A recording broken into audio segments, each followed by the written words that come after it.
Welcome back. Thank you so much. Welcome back to the White House. To the Oval Office. And it's great to be at your side once again. We're going to stay at your side. You know, we stand at a real inflection point in history. I know you and I have talked about this, but the decisions we make now are going to determine the future for decades to come, particularly in Europe. This is one of those moments. Congress needs to pass a supplemental funding. Today, Ukrainian President Volodymyr Zelenskyy visited Capitol Hill and the White House to plead for more assistance, more military aid to help defend his country against Russia's invasion. But it is seeming to be more and more unlikely that Congress will budge on this matter before the holiday recess. And so that's because Republicans have some conditions when it comes to approving the money. Remember, the House of Representatives at the moment has the Republicans controlling it. They have a slim majority, but a majority nonetheless. And so what they are really leaning toward is, we'll approve the money, but we want more funding for border security. Of the $110 billion or billion national security package, 61.4 billion would go toward Ukraine. This is the supplemental funding package that Biden is asking for, with about half to the U.S. Defense Department to replenish weaponry it is supplying, and the other half for humanitarian assistance to help the Ukrainian government function with emergency responders, public works, and other operations. Now, the package includes funding for other efforts abroad, another $14 billion for Israel as it fights Hamas, if you want to word it that way, and $14 billion for US border security. Additional funds would go for national security needs in the Asia Pacific region. It also included some humanitarian aid for the Palestinians that are currently dealing with Israel's aerial bombardments and the high civilian death toll that's resulted from it. That package would include $100 million for humanitarian aid for Gazans.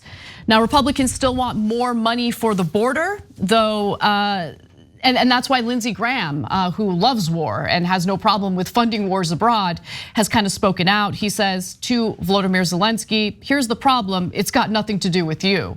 Apparently for Republicans, it's got everything to do with the resources that they want for border security.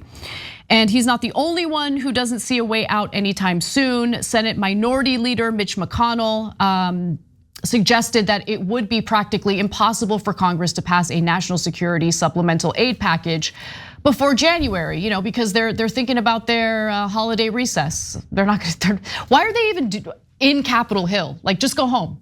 They're not working, they're not doing anything. They're probably fundraising and that's it.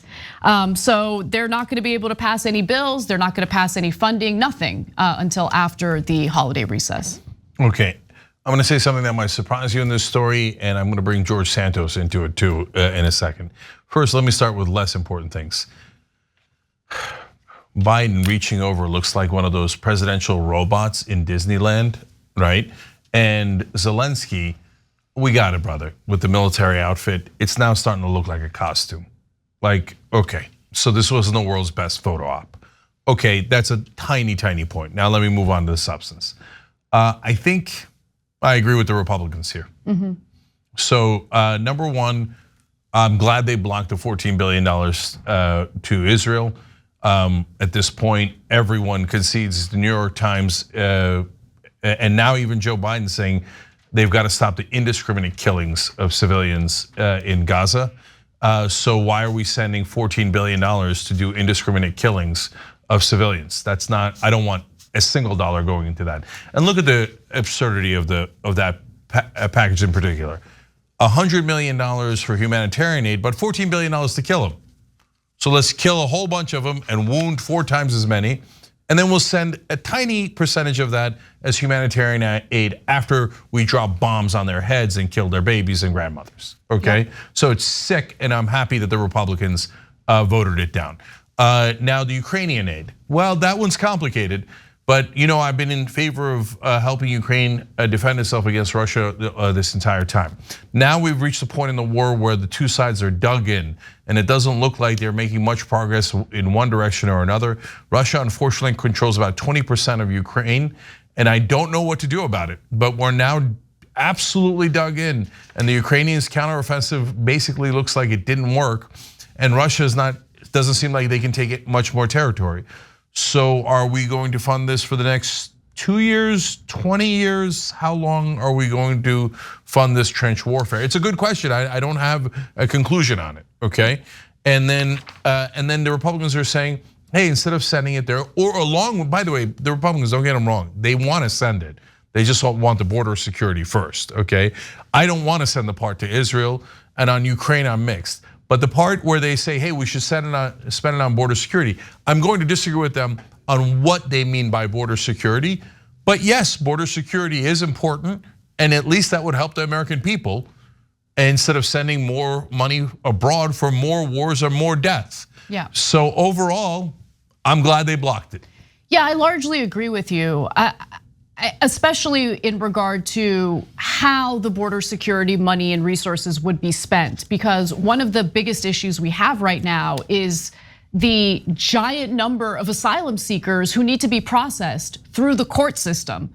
We don't have enough immigration judges to do that in a speedy manner. And so are we gonna hire more judges? Is any of the money gonna go toward that? In addition to securing the southern border, yes, okay, so I agree with you on that. The other thing I wanted to just make a point about is what you had to say about how the war is actually going in Ukraine, because I think for quite some time, the media coverage of that war kind of saw things through rose-colored glasses, really presented Ukraine as defeating Russia and holding strong. But some of the more recent reporting is mixed on that, okay? So I wanna give you a few excerpts from this New York Times piece where they write that the United States and its allies spent millions to send tanks and other armored vehicles to Ukraine and to train newly formed units on advanced military tactics. But despite Ukraine's push through the summer and into the fall, Russian forces have largely held on to the nearly 20% of the country they hold. American officials say that without a change in strategy, 2024 could be akin to 1916, the deadliest year of World War I, when thousands of young men lost their lives and battle lines changed very little. So, Republicans are saying, listen, we'll approve the funding for Ukraine, but we need to know what the exit strategy is here, right? So House Speaker Mike Johnson stated today that before the House Republicans approve any aid, they need to see detailed strategy for how Ukraine can defeat Russia. And I think that's a fair ask. I don't think it's right for us to just constantly send military aid, write blank checks, when there's really no strategy or plan in place to ensure that those resources are being utilized effectively. Final thing I'll say is, I can't help but admit that it's frustrating to see how quickly Biden is willing to hold these types of press conferences to apply pressure on Congress to get what he wants, which in this case is military funding. But when you think back at his alleged agenda, Build Back Better, for instance, which was meant to help the American people with things like affordable childcare, aid to individuals who have to take time off of work to take care of their elderly family members, all of those things that would have helped ordinary Americans.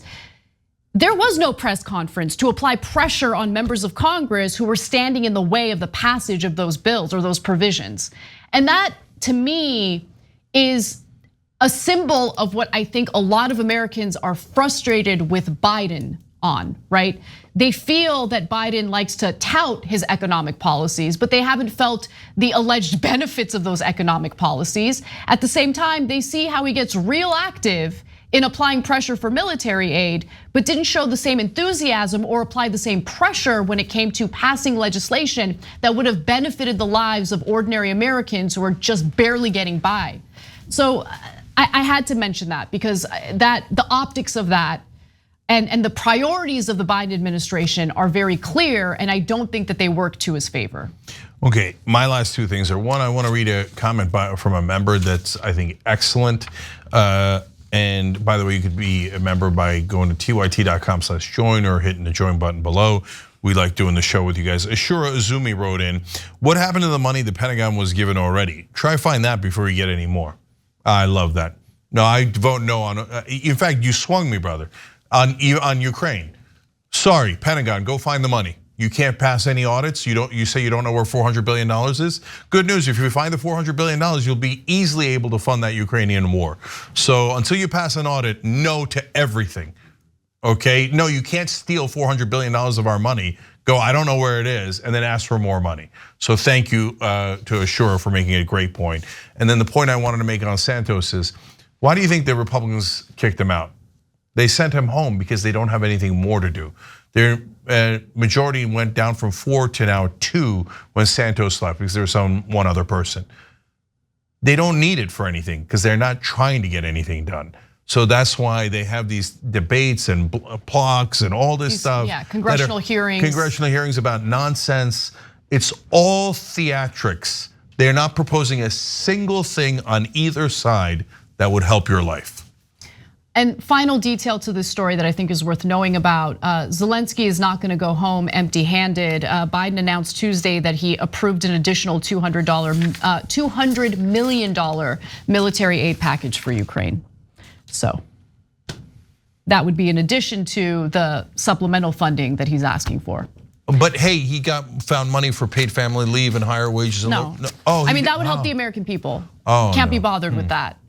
Got to find a way to redistribute wealth from hardworking Americans who pay taxes to the defense contractors, because that's what the scam is really about. It's not about freedom. By the way, I watched the entire press conference with Zelensky right before the show started.